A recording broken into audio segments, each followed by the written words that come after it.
Everybody senses that there is going to be more terrorism, and that's what Bush wants. The internationalists got to have terrorism because it's the only way you get the American people to beg for martial law and to give up their rights. So we know more terrorism's coming. I'm a retired police officer, and we talk to police and soldiers all the time, and they all know this. From the start of May 14 to May 24, 2022, the mass media began a massive campaign to exclusively report on the mass shooting that occurred in a supermarket called Buffalo in New York, and on the school shooting that occurred in Uvalde, Texas. An 18-year-old gunman opening fire at this top supermarket around 2:30 in the afternoon Saturday, killing 10 people and injuring 3 others. As you see those pictures right there, Lester, I mean, you kick into a certain methodology that you take at these incidents. The gunman entering classroom 112 at 11:33 a.m. At 11:33 a.m. 11:33 a.m. 33. So guys, speaking of the number 33, Jesus lived a perfect 33 years. And the number 33 is very important.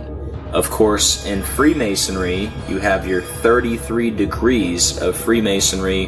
But this happened in the small town of Uvalde, Texas. If you haven't heard that name before, it sadly will now be known, the city Sandy Hook. I'm just confused and worried. I'm trying to find out where my baby's at, They love to use the 33 in their rituals, and orange equals 33. So you see the clear mockery, alright? To better understand who is behind these shootings, we must first take a closer look at some coincidences and shocking connections.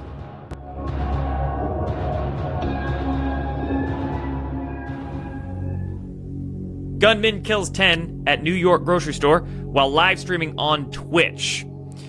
They're saying he killed 10 people, and he live streamed the whole thing on Twitch. And he did it because he's a white supremacist and anti-Semitic. Big surprise. And also another big surprise is that they're saying he put out a manifesto that he wrote, explaining exactly why he did this shooting and his life story.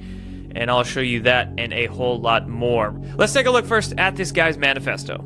I want to note, first of all, this is 180 pages. 180 pages. Why would he go and do that?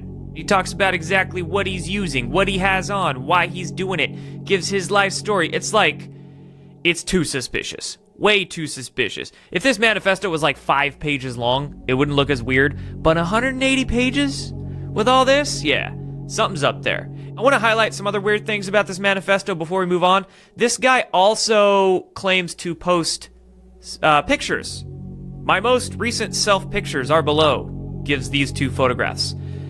So, check this out. When I saw these photos, I'm like, hold up. This guy looks familiar.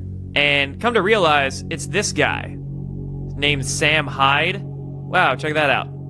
That's our alleged mass shooter. Which it's not. This mass shooter was not Sam Hyde, because Sam Hyde is actually a comedian. And even on Wikipedia here, it admits that since 2015, Sam Hyde has been frequently misreported as the perpetrator of numerous mass shootings. One last thing that was a big problem with this manifesto is that big portions of it were literally copy and pasted. Copy and pasted from the Christchurch shooters manifesto. Remember that Christchurch shooting in New Zealand in 2019? Yeah, that shooter, they also said, was a white supremacist.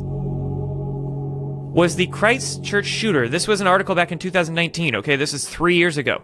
Mainstream media themselves are questioning, was the Christchurch shooter part of a white supremacist network taking cues from Al-Qaeda and Islamic State?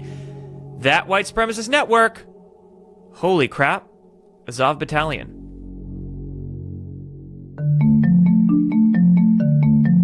I'm going to start off with Matt Bracken's article in AmericanPartisan.org, and I just want to say that I wholeheartedly agree with Matt Bracken's assessment on the upcoming Richmond, Virginia rally on January 20th, 2020. Believes it's a trap? I believe it's a trap. I also believe that it will be used to demonize all quote-unquote white people, a term that was defined by the American Defamation League, which is a lobbying group that is a foreign lobbying group that lobbies and pays off people in our Congress and blackmails them. I believe that it's going to be used, like I said, to demonize white people in the United States.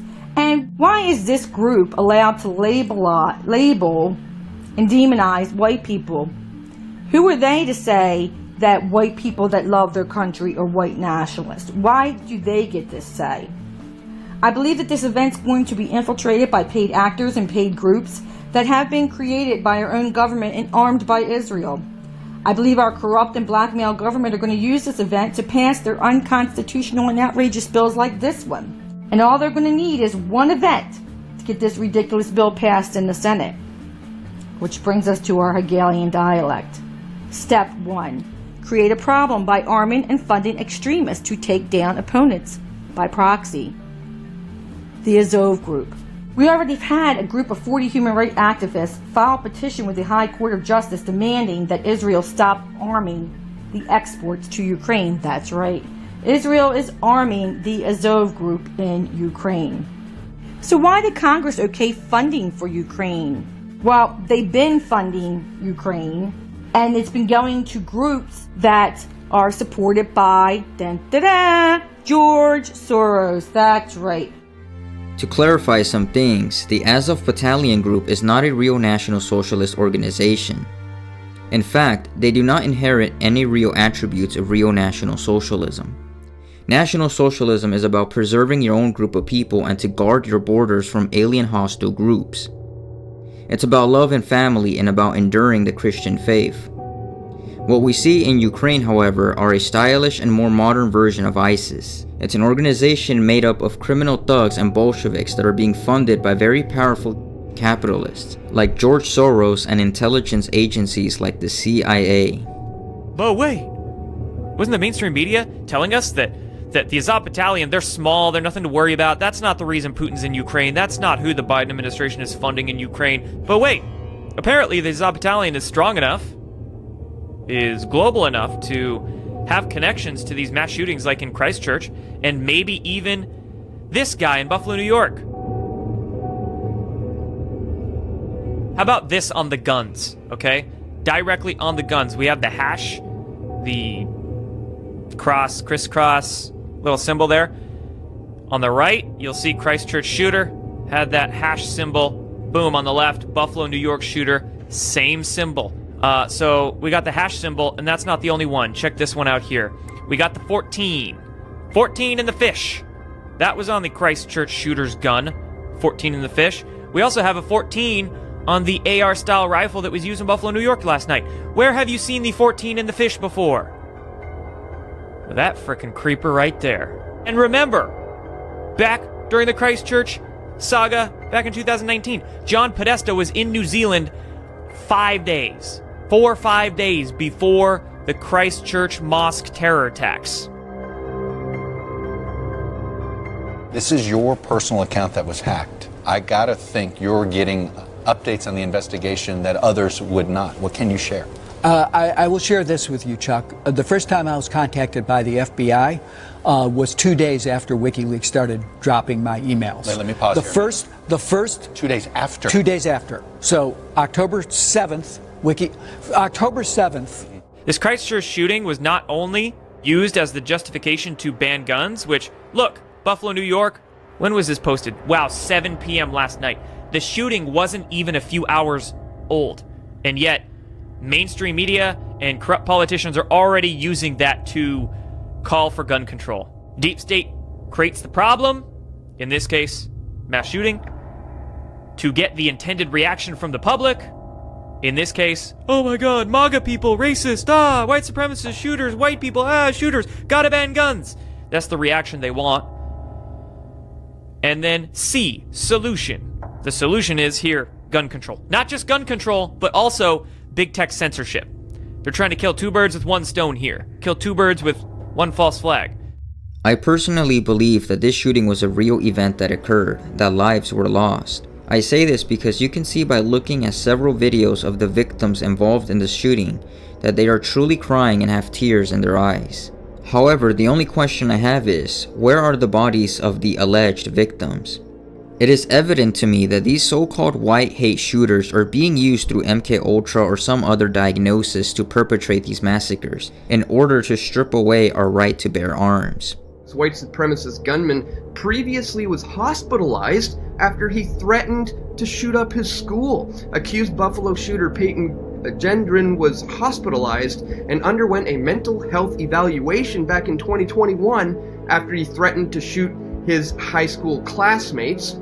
While looking into the Buffalo shooting, I came across the original livestream footage from the shooter's perspective, and honestly, the way it looks reminds me of something straight out of Gmod or GTA. When the shooter hits his targets, there is no visible blood or any realistic signs of injury. Since the original video has been wiped from the internet, I just thought I'd bring this up and let you decide for yourself. Was this completely real, or is this all just a hoax? And I have my husband, but to lose your mother and your grandmother, and for my younger kids to lose their mom and their oldest sister would be devastating. What was the reunion like when you all finally were able to get back together? I cried a lot. You know, these two employees in the store, just look at the reaction. She cried while they're smiling. Look at these faces. Give me a break.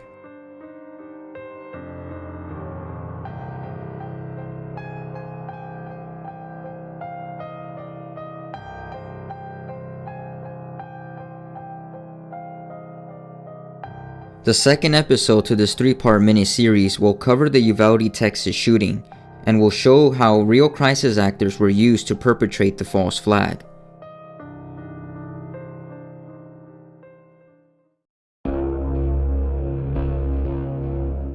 In the previous episode of this mini-series, we uncovered how the Buffalo shooting was a planned and organized mass shooting, using an operative so-called white supremacist to go and shoot innocent civilians at a supermarket, in order for the elite of the United States to pass injustice gun control laws.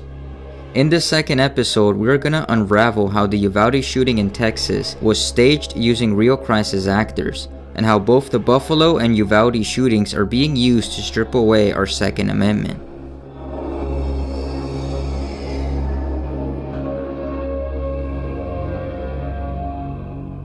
The Texas mass shooting took place in Robb Elementary School, and it was committed by the suspect, Salvador Ramos, an 18-year-old male troubled youth. 19 children were killed, with many others injured. And I'm gonna ask you one question, people, since they have the 21 dead right there, 21 killed.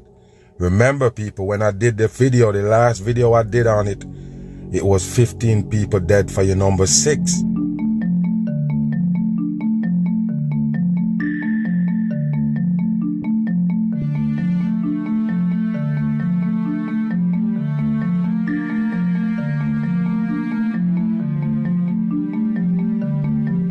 And I keep asking you the question, like, where is the injury? Where is the people that injured? They never mention one injured person. But you wake up in the morning and come back with 5 more, 6 more dead, and that so-called 15 to make 21 for your number 3. You still believe it? Now we have conflicting reports and almost no information about why he did it. But let's talk about the actual timeline of events. Ramos shot his grandmother, Celia Gonzalez, before he went on a shooting rampage that left 21 people dead in total. Now, according to official recent reports, the grandmother actually survived the initial shooting. The bullet basically went in her cheek and then out through her cheek. Basically, she did not die. It's the grandfather of the shooter giving a tour of the home where his wife, the grandmother of the shooter, was shot in the face. Now, did you have bullet holes in the house when you came home? No. No. Okay, praise God. No, a key right here. I think the way I see it, I don't know, but there's blood all over. I gotta clean that out, and I don't know. He shot her from here to there. Oh wow, because it is. Maybe from there, because there was a pool of blood here. Really? And you had to clean it up? My sister and this friend of mine, her cousin, cleaned it up. Yeah, maybe we could paint the wall chartreuse and put up some wainscoting. Here's my wife's blood that was splattered there 2 days ago. Guys, this is a active crime scene. He shot her from here to there. Oh wow, because it is. Maybe from there. Which way did he shoot my wife? Was it this way or that way? Gosh, look at Roland. It's all the way up here. Yes. Wow. Yeah, none of this behavior is making any sense to me. After this, he ran away from home and he drove toward the elementary school. He was gonna shoot up the place. But this is where things get extremely frustrating for me. So he goes out in his car, in his truck, with $4,000 worth of 2 AR-15s. Allegedly was also wearing some sort of armor, and he drove. This is despite his mother saying that he didn't actually have a driver's license. Okay. So the Texas shooter had a Cyberdynamics M4. That's $1,200. He had a Daniel Defense M4. That was $2,700. He had magazines for every round that he had. That was, what did you say it was? We figured that was $1,000 for the magazine. $1,000 for magazines. He had 1,600 rounds. 5.56 $1 a round. Unless you're shooting 300 blackout, then it's even more expensive. So 5.56, he had 1,600 rounds. That's $1,600 on top of that. He had a handgun. They haven't said what kind of handgun he had. So I'm pretty sure he had ammo with that, just in case. Throw another $100 into that. handgun, anywhere from, I say 300 to 900. We'll say 600 just to be exact. Plate carrier with no plates, that's 200. That adds up, plus with tax, over $9,000. How did a 18-year-old, no job, no credit, get all that? Well, all that aside, he drove out to the elementary school and was reportedly chased by police. So, as you can see in the screenshot, he was fairly far away from the elementary school. However, somehow, despite being chased by the cops, he was able to run all the way into the parking lot of the elementary school, where he reportedly dropped a bag full of ammunition, and he was able to stand outside, fiddling with his ammunition, loading up, while the cops literally did nothing. And I'm telling you, people, it's not just easy to just walk up into one of these schools. You got barriers, you gotta show your ID, you can't just pick up a kid, you can't just go in there freelancing. How did this guy just walk in? This is bullshit. Barricaded himself inside that classroom and again just began shooting numerous children and teachers that were in that classroom, having no regard for human life. Just pay attention to what he just said, people. He said he barricaded himself into one of them classrooms and then beginning to kill the people in there. Anyone that's inside that classroom just began shooting anyone that was in his way. At that point, we had a tactical law enforcement team arrive, made up of multiple federal officers, local officers, as well as state troopers that were able to make forcible entry into that classroom. They were met with gunfire as well, but they were able to shoot and kill that suspect. So they make it into that classroom that the suspect barricaded himself in. They was met with gunfire, but they end up killing him. Pay attention here, people. It's bullshit.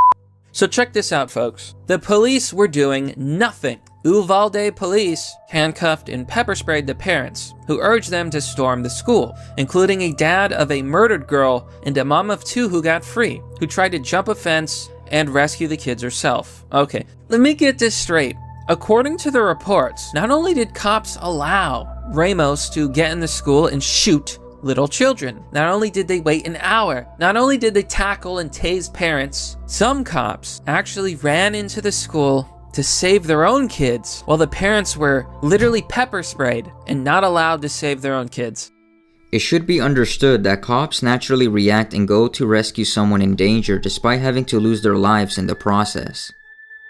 What happened in the Uvalde shooting was not done by accident or from poor procedure.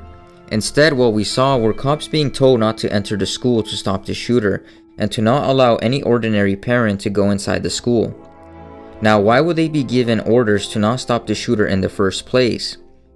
It has nothing to do with the fear of being shot at by the shooter, but the fact that 2 months prior to this shooting, the Uvalde CISD Police Department conducted a mock shooting event drill in the same elementary school to train the students in how to survive an active shooting.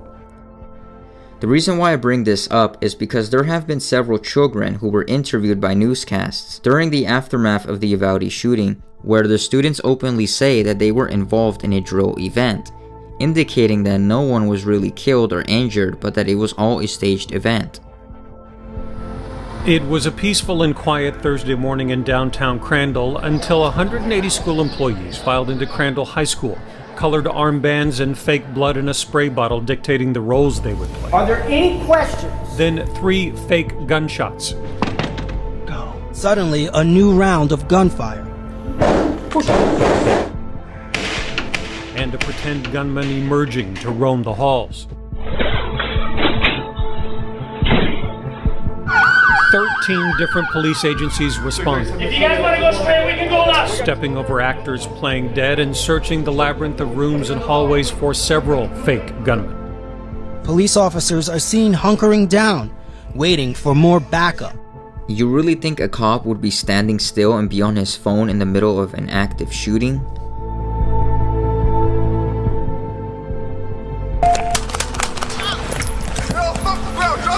Drop the gun!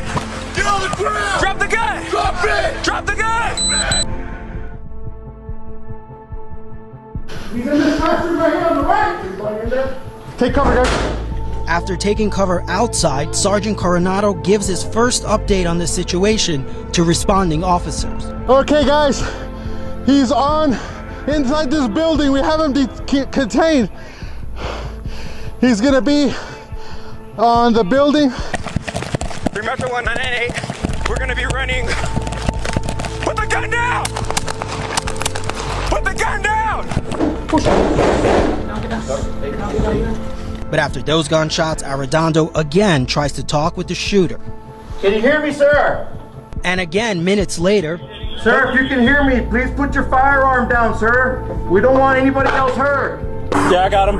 Driver, step out! Keep your hands up! Her nose broke, and then our teacher got shot in her leg and her torso, but she's alright. That's weird.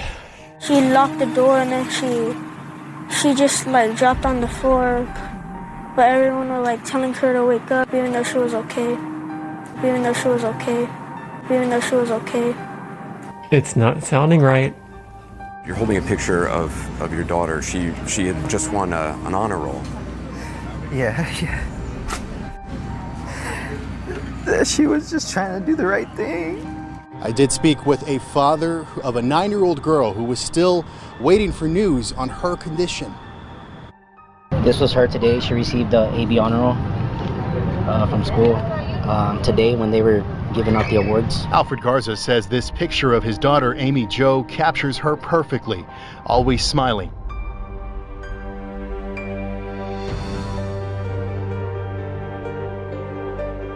That they were in the cafeteria, and when they did the drill, the little What? When they did the drill, Come again? When they did the drill. Yes, I learned that we were having a real drill because we've practiced a lot, and I think we were safe because we practiced.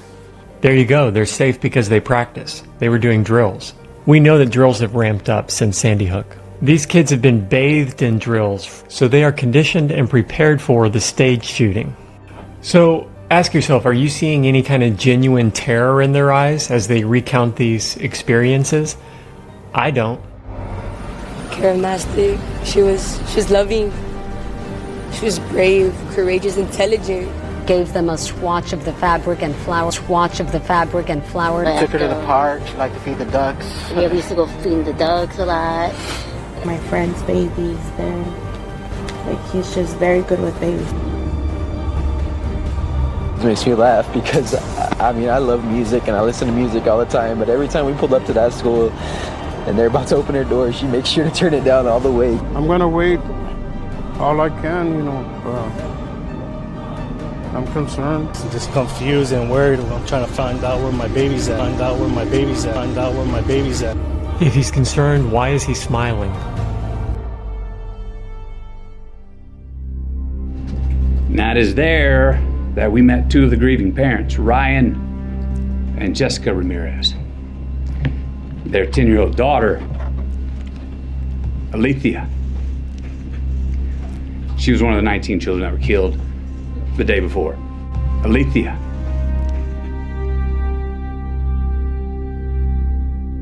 The governor of Texas, Mr. Abbott, of course, if you're not familiar, is a puppet of the World Economic Forum. So how convenient, while they're all meeting over in Davos, that there's an event like this that they need to at least get the assault rifles away from people. So this is going to do that. There's going to be legislation passed. You can guarantee it.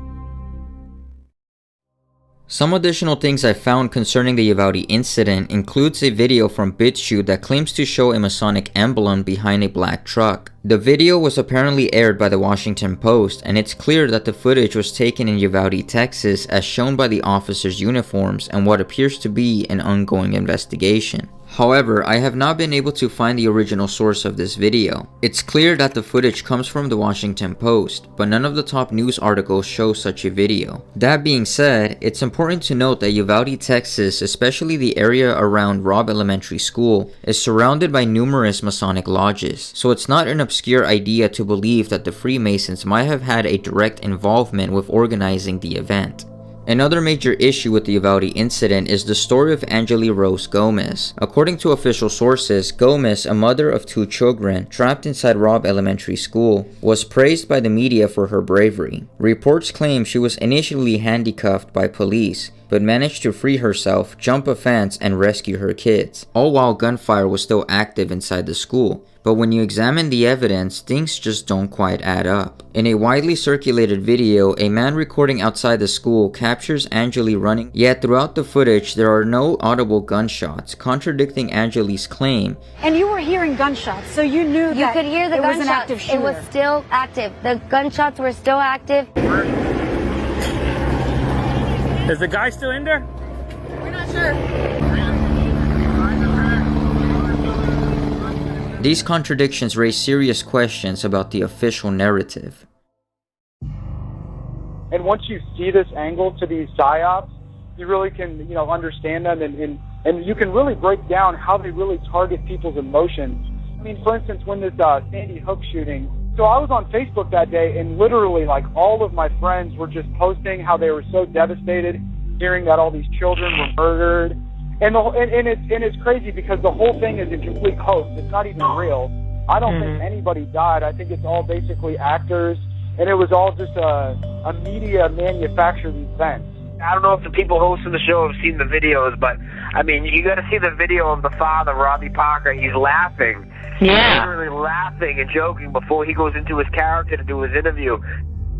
And they're getting ready to to come to the microphone, so we'll listen up. Okay.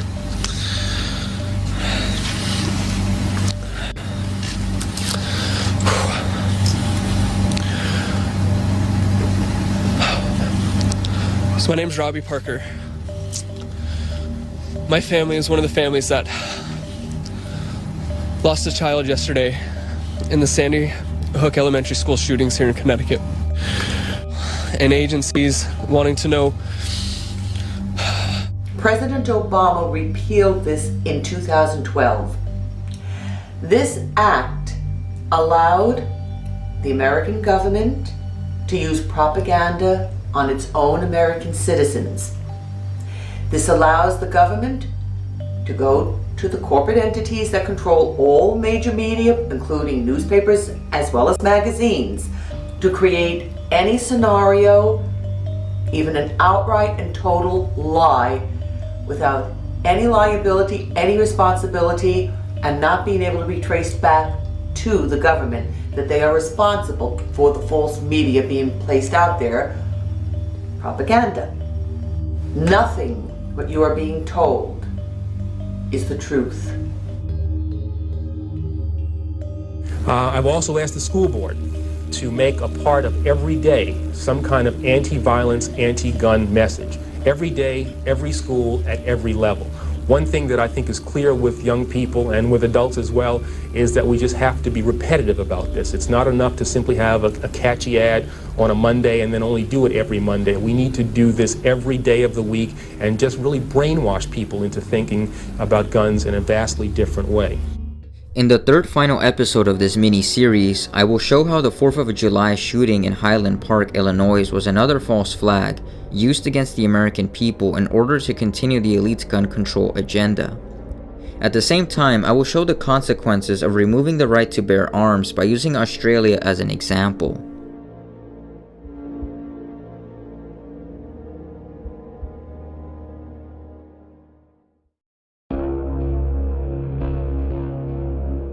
In the previous episode of this mini-series, I went over how the Uvalde shooting was a psyop or false flag to provoke the American people to push for further gun control legislation.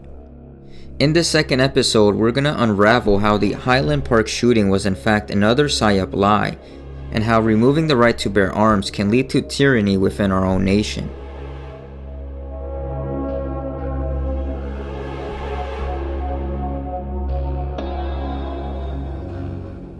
Being the mass shooting at the 4th of July parade there in Highland Park, Illinois, and our person of interest, they've named him as Robert Crimo. So man, there's just so many mysterious, highly questionable details surrounding this event, and big surprise, as seems to happen every single time with one of these mass shootings, the shooter was known to law enforcement beforehand.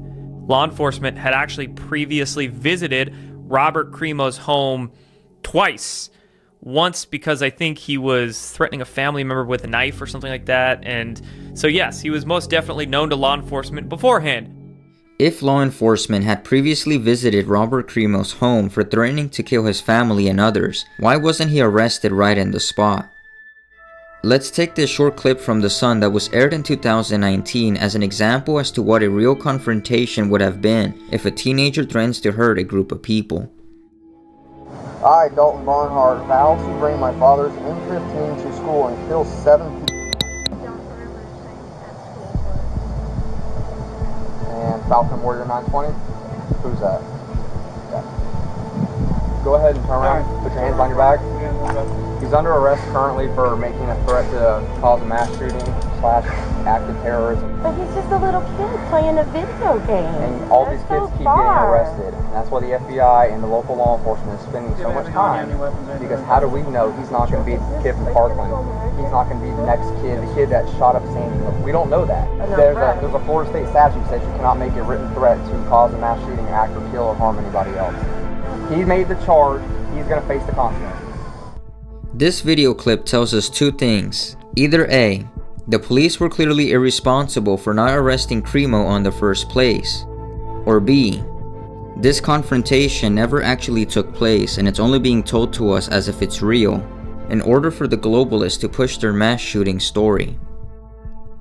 And then also, they're saying he used an assault rifle, a quote high-powered assault rifle that he quote legally obtained.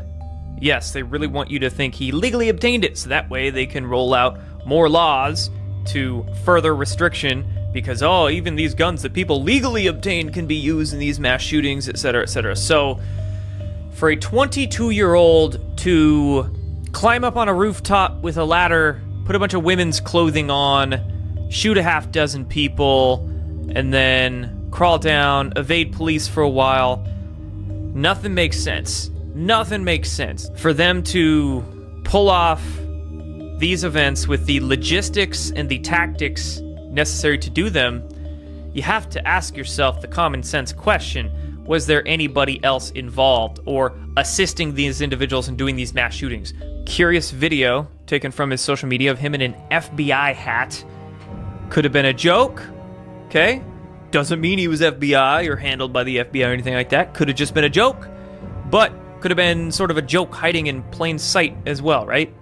Coincidentally, right after the arrest of Robert Crimo, the FBI and ATF shockingly happened to be the agencies that raided Crimo's home. The story looks so exaggerated to the point where the FBI literally brought a whole tank to his home. Was he groomed, whether knowingly or unknowingly to him, to get into these sort of ideologies, so then he would be easier to manage by whatever handlers? Could have been FBI, CIA, Mossad, who knows? And now I want to talk about real quick the 47 angle. So this is a post I found very interesting. It says here, Crimo is a fetishist for Hitman. Hitman is a video game and a movie series depicting a cloned and brainwashed rogue government agent, ID number 47, who turned against the system that created him. Crimo went so far as to tattoo his face with the Hitman's ID number, 47, as you can see there. And like we looked at earlier, Crimo also had 47 those posts on his Twitter account or his fan club account, 4747. I think the car, his getaway car, even had 47 plastered all over it as well. And he did this shooting on the 4th of July, 7/4. And he killed 7 people, injured 40. I mean, what are the odds that not only does he have a 47 tattooed on his face, that he commits this atrocity on the 4th of July? I mean, he could have planned that. But to kill 7 people and injure 40, I mean, wow, what are the odds? So much still a mystery, including why July 4th. He had some type of affinity towards the number 4 and 7, and inverse was 7/4. I mean, it's just almost like it's the truth in plain sight right here. And the way, it's way too coincidental. His father ran for mayor of Highland Park, but lost in 2019 because his dad was into politics, and then maybe this guy was targeted for checking off all the boxes of being a targeted individual that they wanted. So let's go ahead and take a look at the shooting footage, because the first thing I do is I go look at the shooting footage and see if there's anyone actually being shot, or if you can see any evidence of bullets whizzing by or hitting anything in the background.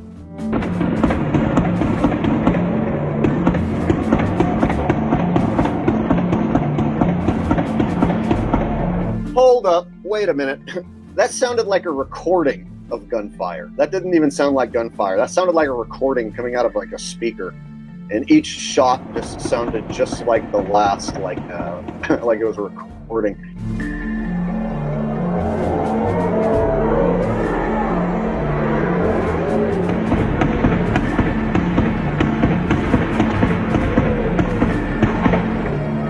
These guys walking around, what are these, security or police officers right here? I mean, they're nonchalantly just gonna like ride around on a bike during an active shooter situation. You're just gonna go waltzing around, riding your little bike around, right? You're not gonna be taking cover.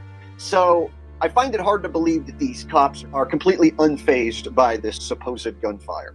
You have the 33 in the back, and people say, oh, just another coincidence. And by the way, this is just a SUV. Now take a look here. Besides that, you got this fire truck, again with the number 33, prominently displayed, of course. Pulls out his cell phone and starts recording. Now take a look here. Oh yeah, no worries. He has his cell phone out and he's filming for this stage drill. Then I'll just go frame by frame. Again, 5 people killed, 19 There's others. That smile. There's a smile. The signature smile for the fake event. Smiling. Here you go again. There he is. Smiling right with this guy here. To large groups, but also encouraging folks to get off the street. There he is. Smiling right with this guy here. With the smiling faces. FBI teams ushered crying children to safety. In that same street. Yeah, I got a little bit of a close-up here. The smiling faces once again. FBI teams. This one here in the back. Ushered crying children to safety. Well, look at that. Look at the smiles. Wow. And a police officer, it almost looks like some kind of assault rifle, and they're like hiding, like protecting themselves. But what about the person filming it? Are they bulletproof? So the cameraman's bulletproof. But these 2 cops, they have to stand behind this protective barrier. This footage that was aired in Fox News was filmed by a kid while at the 4th of July parade. As the audio plays, you will hear the kid jokingly laugh about how he filmed gunshots for the first time. We know that on the scene, shoes were left behind. And let's just watch this for a second. You'll see people start running as that gunfire is then fired off.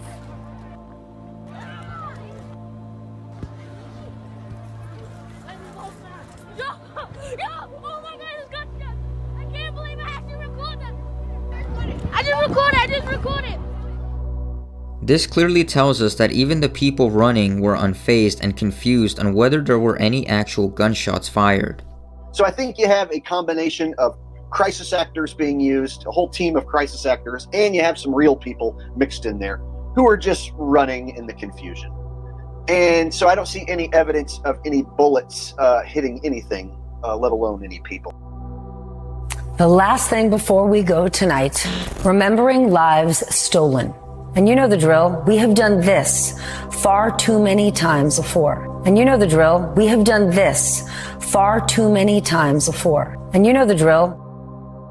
You remember David from the horrible, tragic event in Parkland. David is a hero, an activist who recently went to the White House. Today I brought my late grandfather's cufflinks with me to the White House and shook the president's hand. Both my grandparents, WW2 in Vietnam, and my father were vets. So we're supposed to believe, as he doesn't mention anything about Freemasonry, of course, because this is what they do. This is the middle finger in society's face. I don't know, maybe it's his favorite football team. Maybe it's the World War II or Vietnam, some type of thing from there. No, this is a Freemason badge. And if you remember, when all these things went down in that specific event with David Hogg, I talked about Freemasonry. There was actually somebody who was interviewed right in front of a Masonic lodge. That's how it works. Usually you'll find these places really close by. Why was the shooter visited 39 times by local law enforcement, but never placed on a watch list? Why was his extensive school discipline not compiled and then presented to the school board for total expulsion from the schools? Why was the FBI first to respond when the school is so close to the police department and an officer with a radio was supposedly on campus? How did CNN have so many kids in place to echo their exact verbiage and focus on the actual weapon and not the shooter? Why isn't the alleged United States Secret Service involvement in a public school being examined? Who is this reoccurring student that has family in the FBI? Why has the entire CNN narrative been to attack the Second Amendment when at least 3 government institutions, possibly 5 if you count DFACS, failed miserably to help the mentally ill? Why has the school district decided to demolish this building like they did at Sandy Hook if their narrative is true and correct? Why not allow the forensics to be published and to be explored completely? He also put out a thing because he's pretending like he doesn't know what it is and he's not a part of it. He says, I guess if I have to become a Freemason to wear the cufflinks, I'll get to work. So, he pretends to misspell it. You guys were talking about how, you think the Vatican or the Knights of Malta are really at the top of this, global power structure pyramid, I guess. Based on my research, that's actually totally wrong. If you look at who controls the media, if you look at who controls all the banks, what group of people control American politics, guys, it's the Jews. It's not the Vatican, it's not the Catholics. It's the Jews that control everything.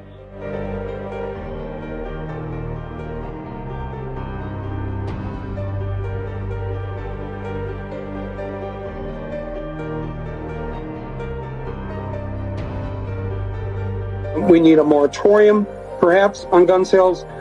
We need to, who will say on this network or any other network in the next few days, it's time to repeal the Second Amendment? Oh, you can't say that. Well, why not? Cold, hard facts the anti-gun forces can no longer escape. Armed robberies have skyrocketed, up 69%. Assaults involving guns rose 28%. Gun murders increased 19%.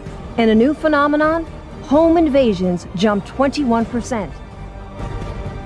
In his book Deadly Deception at Port Arthur by military operations expert Joe Viles, he provides proof that Martin Bryan was used as a patsy and was falsely accused as being the shooter who killed 35 people and left 21 others wounded at the town of Tasmania, Port Arthur in April 28, 1996. The Australian mainstream media on the day of the massacre aired a fake video to the entire nation that supposedly showed Martin Bryan brutally shooting the innocent victims. The footage was passed as legitimate evidence in court despite having no proof of fingerprints, no gunshot residues, no blood, and no DNA swaps. To this day, court documents of the event are sealed from the public under national security. Martin Bryan was charged guilty and put in prison for 35 life sentences without possibility of parole. Bryan's mother and other eyewitnesses had testified on his behalf that he could have not been responsible for the massacre because of his no military experience and low IQ test of 66, the thinking level of 11-year-old. Evidence obtained by police showed that the gunman had an Israeli commando model rifle Kar-15.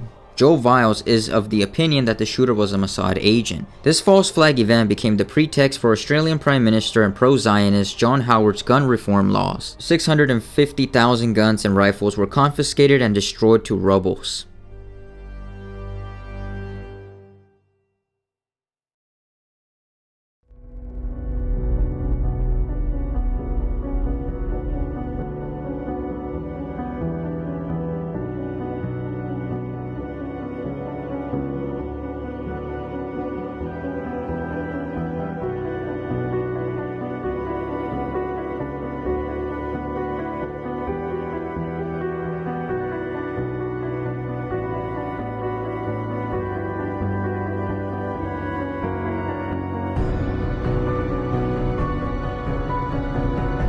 Why today I thought it was very important that we speak to Craig Kelly, a member of the Australian Parliament. Craig, am I overstating any of this?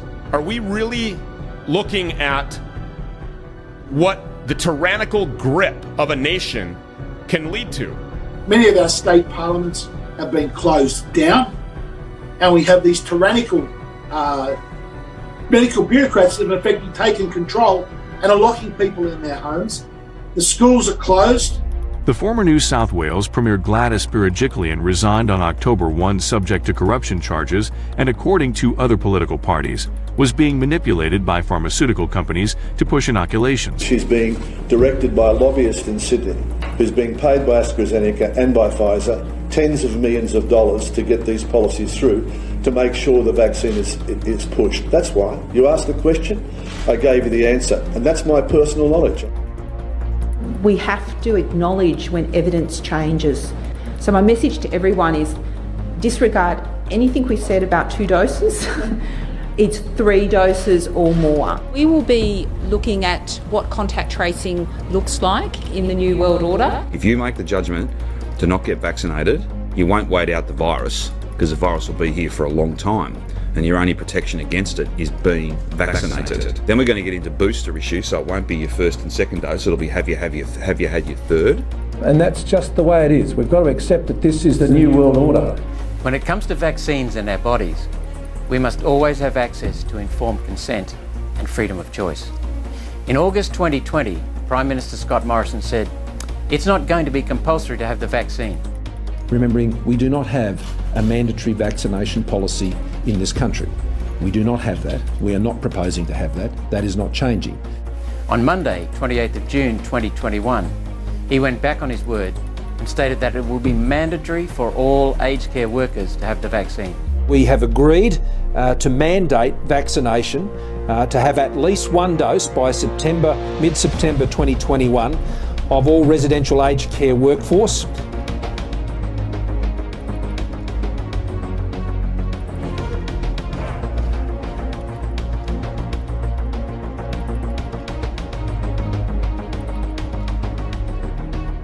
Queensland police officers have been issued a blunt ultimatum. Take the jab within 2 weeks or face suspension without pay. The move has outraged some serving and former officers. A new police union is even being contemplated to fight the vaccine mandate. Tonight I'm speaking to this Parliament's therapeutic response to COVID-19 and its horrific medical harm and loss of life in that response.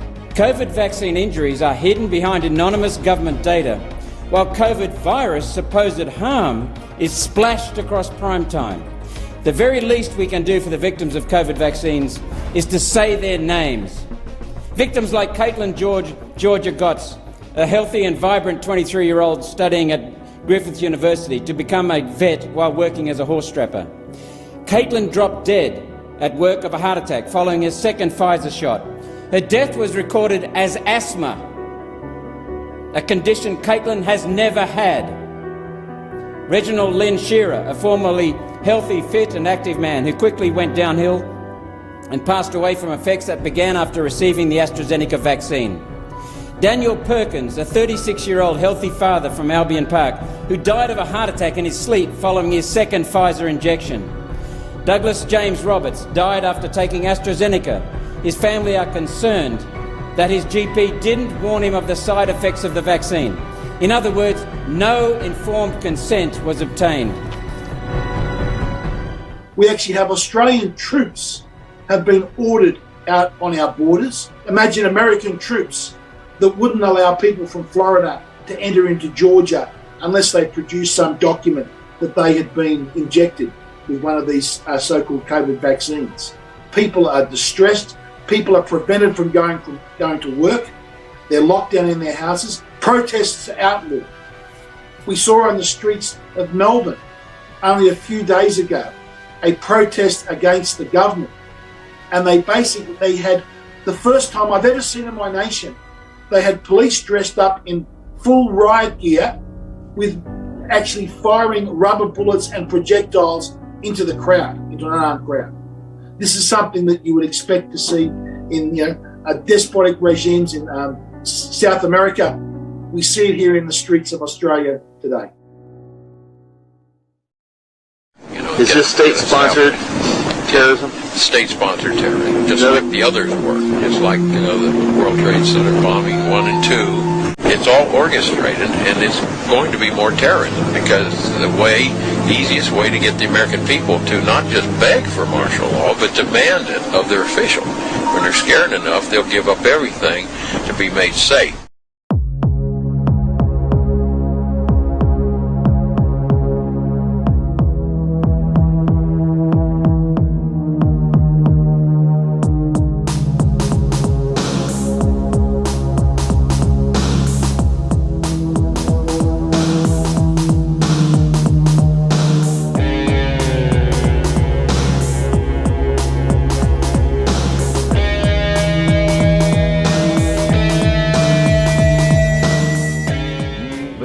And the truth will make you free, and nothing else will do it. Jesus Christ has never lied to anybody.